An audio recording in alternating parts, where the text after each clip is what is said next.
Undergraduate Medical Course ki damak ngasi leipak sin mathungna pangthokadoriba National Eligibility cum Entrance Test NEET exam ki damak sem saba loikre. Ngasi pangthokadoriba exam asida leipak asigi oina candidate lakh 15 romna saruk yagadoribani. National Testing Agency na COVID-19 na maram oiraba exam da saruk yagadoriba candidate singi marakta social distancing ning thijana thamnava exam center sing masing hengathanba laikravani.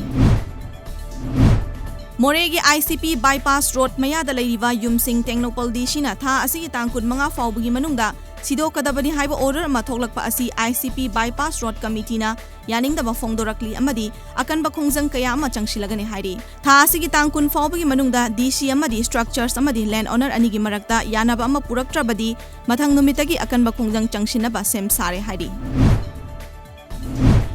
Pokpa namitagi numit ini khakta ngairiba angang amang ngarang Sikimgi SCNM Hospital da positive oiba thingnakre. Angang asina COVID-19 positive oiba thingnarakpa asina maram oiraga malemda khwaidagi angang oina positive oiba asi angang asina oiramgatra haina thajanari haina health bulletin amagi matung ina palli.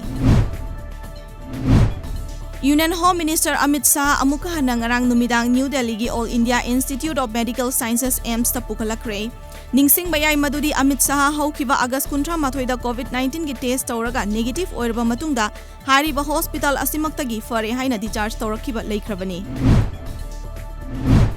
COVID-19 gi matangda ngarang center gi oiba high level meeting amang ngarang pangthokre Principal Secretary to the Prime Minister Dr. PK Mishra na luchingduna pangthokiba mifam maduda COVID-19 gi puthokadoriba vaccine amadi vaccine asibu karamba mawongda miyamna fangangani habigi matangda khanaki non-pharmacological preventive measures sing adumak chathanaba mahaki maikaidagi apam thamke.